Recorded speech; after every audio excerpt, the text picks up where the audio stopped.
we're talking about Meta, and we're talking about the Crypto Open Patent Alliance. That's called COPA. That's led by Block, formerly known as Square. And the idea here is that everyone can get along and not pursue patent litigation once they all team up here, and they can also fight against patent trolls and other things. So it's this sort of collective effort to maintain some of the open source ethos in the crypto space as big giant companies also build these technologies too.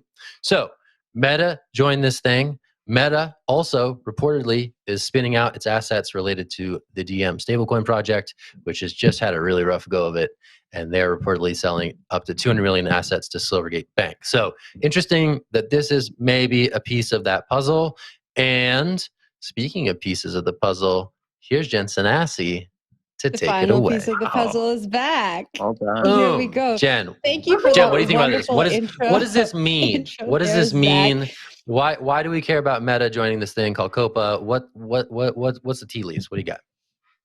Well, I don't know exactly what it means, but it's interesting that Meta, formerly known as Facebook, who was this Web2 giant, is now joining COPA to make patents in the crypto and blockchain space more accessible to innovators. It really shows me, and I guess we'll just have to see how this pans out, but it really shows me that they're thinking maybe a little bit differently about their business model. Maybe they've learned some lessons from the previous ways that they've operated. Like, that's my very optimistic take on this.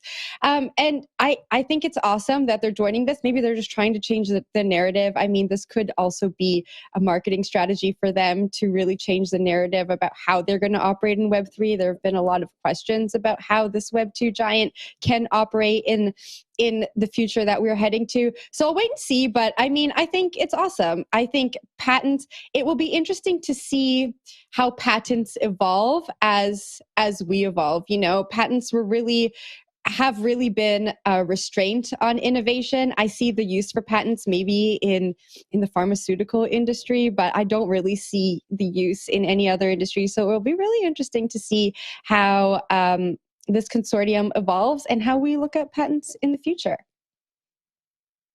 I'll take it. I have a few hot thoughts on this. One is that Meta and Calibra, Novi, Diem, like all the million names that it's had so far, they have had some interesting tech coming out of it. They were working with UCL to develop a lot of this crypto backstory, kind of like all the research and stuff, all the good stuff that nobody's interested in, but is important for making these things work. And I think that's the stuff they're basically selling. So UCL is known for a lot of the cryptography and work on consensus mechanisms that a lot of these chains use, but nobody is really interested in reading about. And they're going to sell it to something like Silvergate and be able to spin up other stuff going forward, or at the very least, be able to use it to understand the products that they currently have. Something like Silvergate uses a lot of stablecoins, and they need to be able to understand their product in the ways that it's growing from here on out. These products aren't just done; they're not just finished. It's open research. Everything in crypto is still open research. And it's important that this stuff does remain in like the public's eye. So it's a step that I'm like applauding Meta for. It's not something I actually expected them to ever do. Facebook and Meta they're well known for not really playing by other people's rules and for having pretty hot elbows, catching people on the chin here and there. They decided to jump into this. And I wonder if it's just a kind of a head nod to where crypto is right now, right? Everyone wants to be helpful. Everyone wants to give to each other. We talked about that open source ethos earlier in the conversation on the hash. And I think this just kind of adds to it. Even someone like Meta is buying into the open source ways that blockchains in general kind of use. Zach, I want to throw it up to you for final thoughts on this conversation, though. Kind of interesting to see them do that. No, definitely interesting. You see Jack Dorsey out here on Twitter who's saying, hey, this is a great move. You know, first of all, you don't often see, Dorsey and Zuck coming together for a vision over future technologies, but that's what's happening here. And I don't know, I'm trying to piece it together. I'm trying to speculate a little bit. And I sort of think of it as like, they found a safe haven for these things, right? The writing was kind of on the wall. David Marcus, who led their blockchain efforts for a number of years, announced in November that he was leaving Facebook. He was stepping down from Novi, formerly Calibra.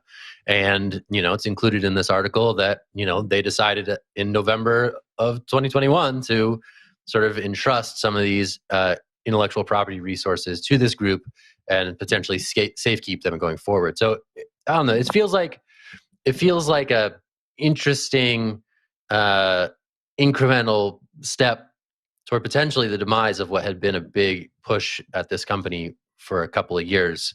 And I don't know if this is admitting defeat or not.